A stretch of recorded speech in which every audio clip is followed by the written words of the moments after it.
Hi, friends. This is Ron Nate, President of the Idaho Freedom Foundation, here with Ron's weekly windup for the first Wednesday in November. Joined here with Brian Hyde. He's our media specialist. Brian, welcome aboard. It's a busy time of year, not just with the holidays though. Did I see correctly, Ron? Did you attend one of those anti-ICE protests there to kind of get a feel for what's going on? Yeah, I sure did. And I just want to be clear here. I did not attend as an anti-ICE protester, but as an observer of the protest, so to speak. And so with my video guy, went around and interviewed some folks about what their views are on ICE and on immigration and on enforcement. And pretty shocking stuff. For example, one of the questions I would ask them is, what does ICE stand for? And Brian, you'd be surprised how many of them did not even know what ICE stood for. And by the way, it's Immigration and Customs Enforcement. And some of them were even saying we should not enforce immigration laws. So that was surprising too. But another insightful question I would ask them is, do you think the United States is a great country? And I got a mix of answers on that, as you might expect. But those who said no, I would ask them, well, why do people want to come here? And the answer inevitably is that things are so much worse in other countries. And so, things aren't as bad as you think in our country. We do need to enforce our borders, but we do need to be welcoming to immigrants too. And so I just think if we made our immigration system more efficient and that we could vet people coming in, we could have a much more robust immigration policy and also make it so those who are here welcomed, that if they're receiving benefits, they're paying taxes, and if they're committing crimes, they're asked to leave or forced to leave. And so I think that's just reasonable immigration law. But it was fascinating talking to these protesters all over the map, and some of them are really crazy. I'm just saying. You have also been pretty busy lately writing about tax cuts.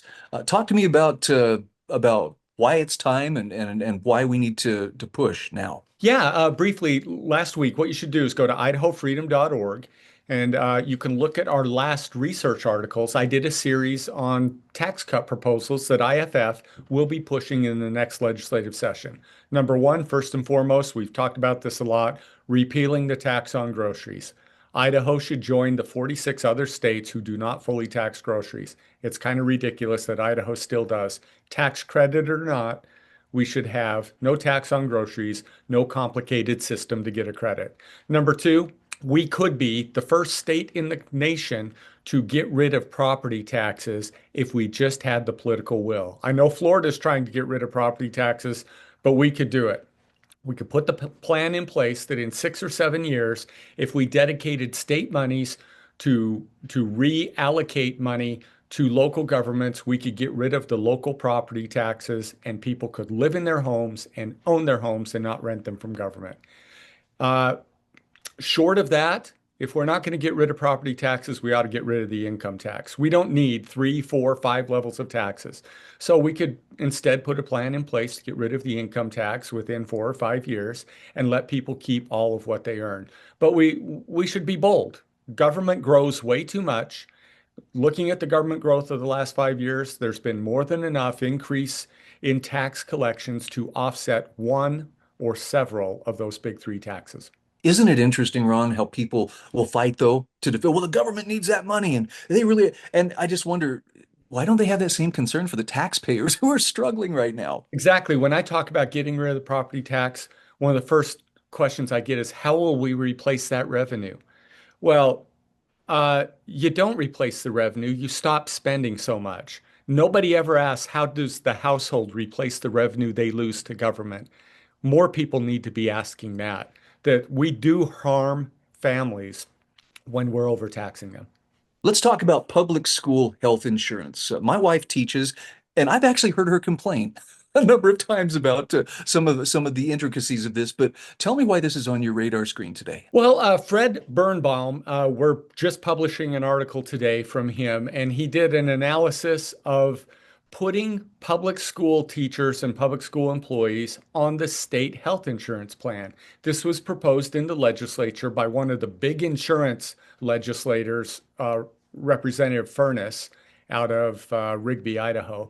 And at the time, I opposed it. I stood on the floor and opposed it and said, look, adding a whole nother set of employees to a public health insurance plan is going to be way more expensive. They said it was going to be cost neutral uh, at best, maybe cost a few $1 million more than that, but it has actually turned into like an $800 million boondoggle. And Fred Birnbaum testified against it at the time, said it's way more expensive than they were estimating. And I hate to say it, Idaho, we told you so.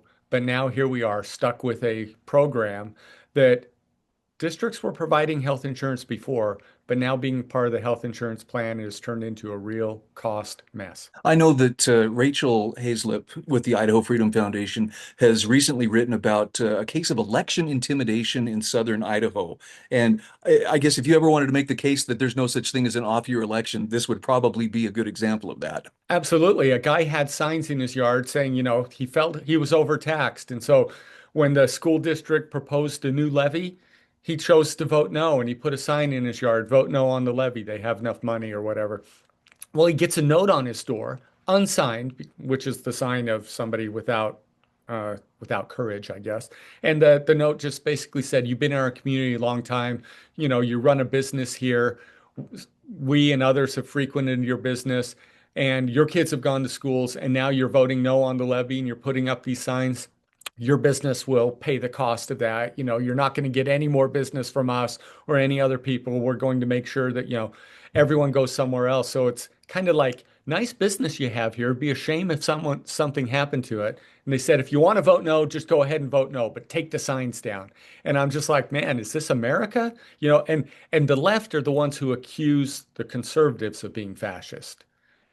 How fascist is it to say, take your signs down, vote a certain way, do what we say, or you'll pay a price? And that wasn't the only case. Somebody else got complained on to the Secretary of State. Secretary of State called him and said, hey, you have a vote no on levy sign in your yard. You need to put who paid for it.